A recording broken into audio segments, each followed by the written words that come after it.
So sometimes when you are sewing, you have such high aspirations for what your finished garment will look like, and you can just see yourself wearing that garment, smiling, right? Just being proud. Then you try it on, and it's like, nope.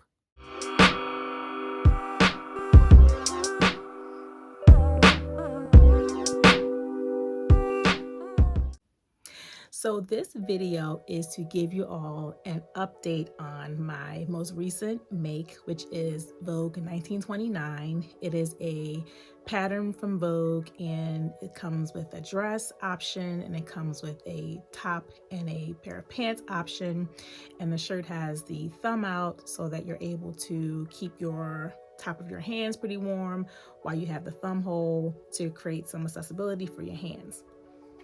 I first want to thank one of my viewers who commented in my last video, I believe it was, asking where was the dress. So it was that comment that really had me not really want to give up on this make altogether, because I tell you all, it is a really easy pattern to put together, but your girl had some issues.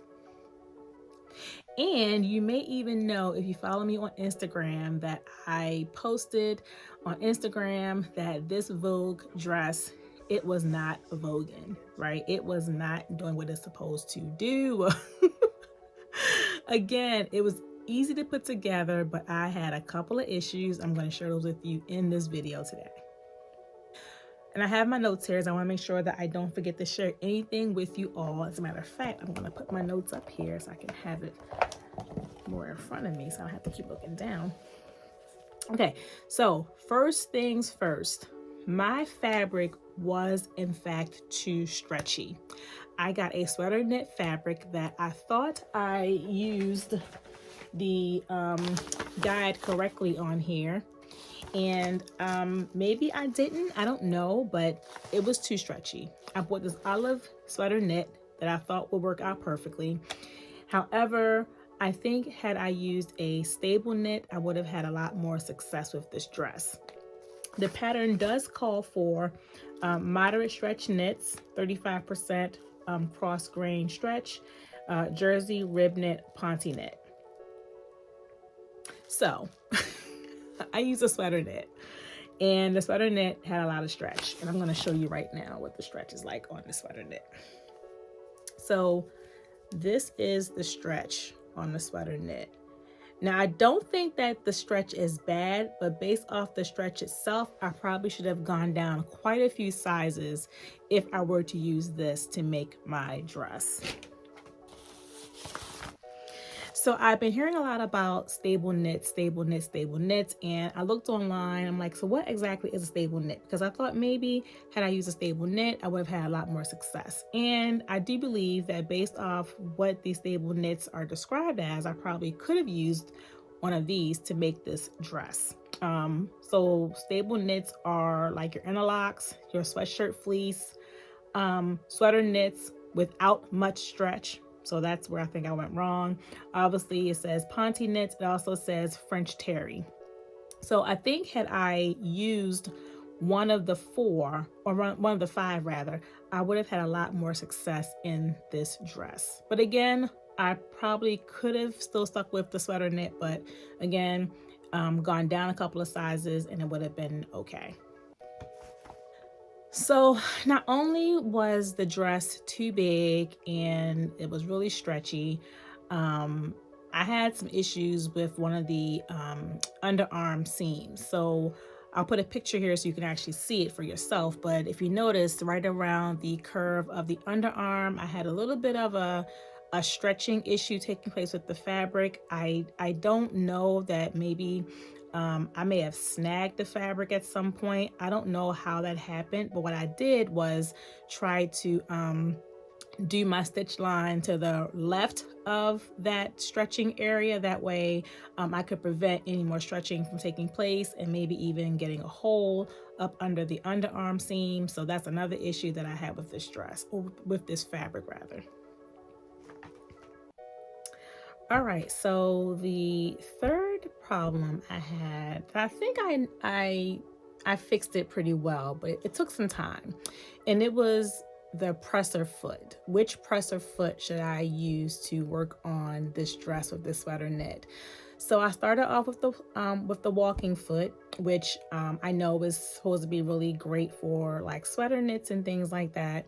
And then I moved over to the roller foot, and I finally end up landing on the regular presser foot. And the reason why I had to go through two different or three different presser feet is because even with the walking foot and the roller foot, I noticed after sewing about 7 inches or so, I started to get a little bit of a knot, and the fabric would not move through my machine smoothly. It would just stop feeding through, and it started to do some knotting, and I won't say jamming, but it was just like a knot, like it wasn't moving any further.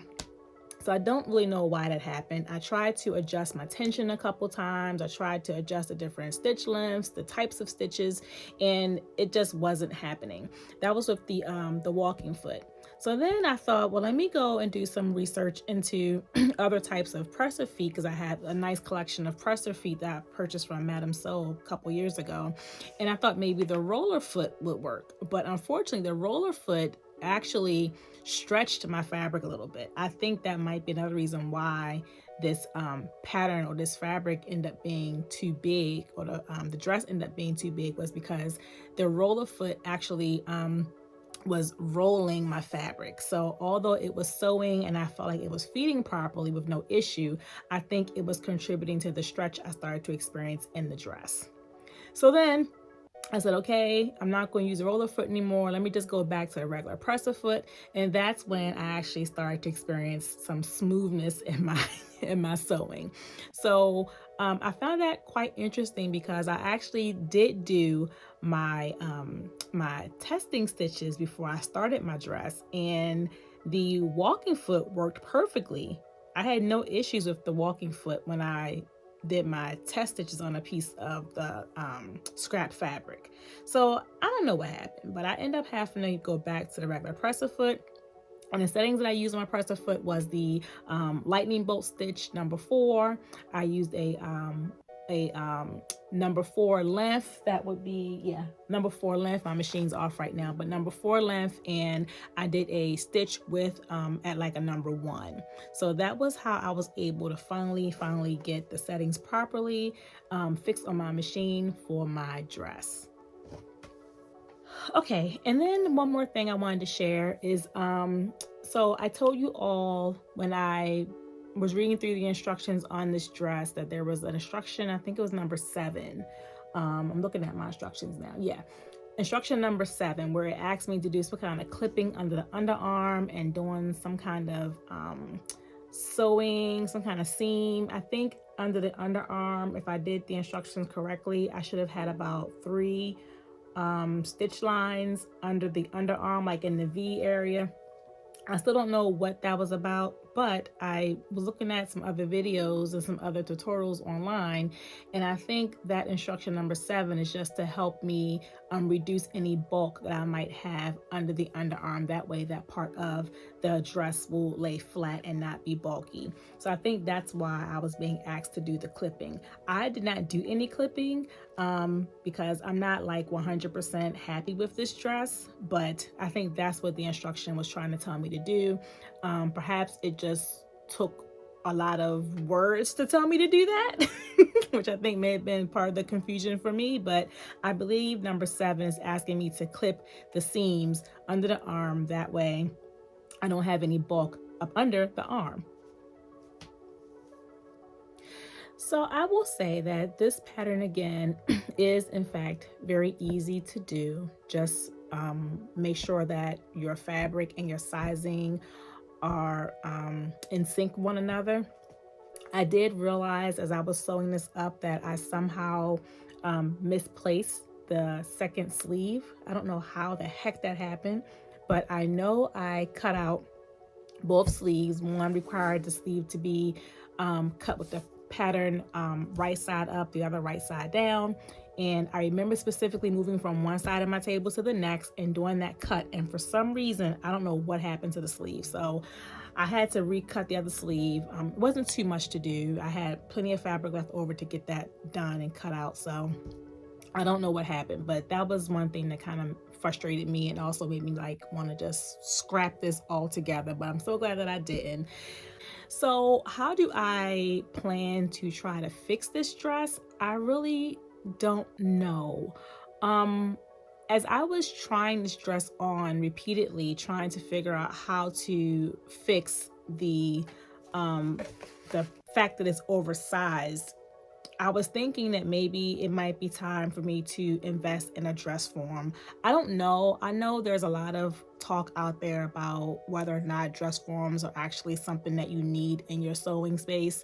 Um, for me, I do feel like I might need to be thinking about getting one much later in the year because I have a really hard time doing adjustments and trying to tailor my clothes with them still on me. Like, I don't really have the means to like really be able to do a great tailoring on myself. So I think having a dress form really helped me with that. And the great thing is that I don't have any plans to wear this dress right away because the temps are starting to change here in Maryland. We're getting a little warmer weather. I mean, spring is coming. I won't say warmer weather, but spring is on its way.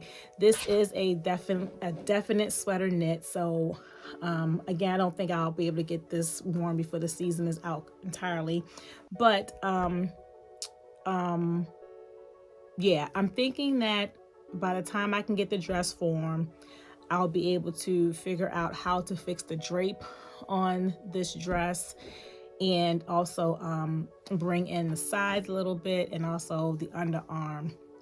So for the most part, the dress is complete. I just need to do the hems on the bottom, and I need to do the hem on the cuff. I'll show you right now. That's a little it's undone. So this is it right here. Just need to finish these off, and that'll be a really easy thing to do, as well as the hem on the bottom, and she will be finished. And I don't know, I need to figure out how to tailor the drape on here because I was looking online trying to figure out how to tailor it, and I couldn't quite find anything that was helpful, like a really quick, you know, how to fix the drape. I did see something about maybe doing darts. Again, it's hard to say and hard to tell if that will work because I'm actually wearing it and I can't put a dart while I'm wearing it behind me. So yeah, that's kind of where I am with this dress.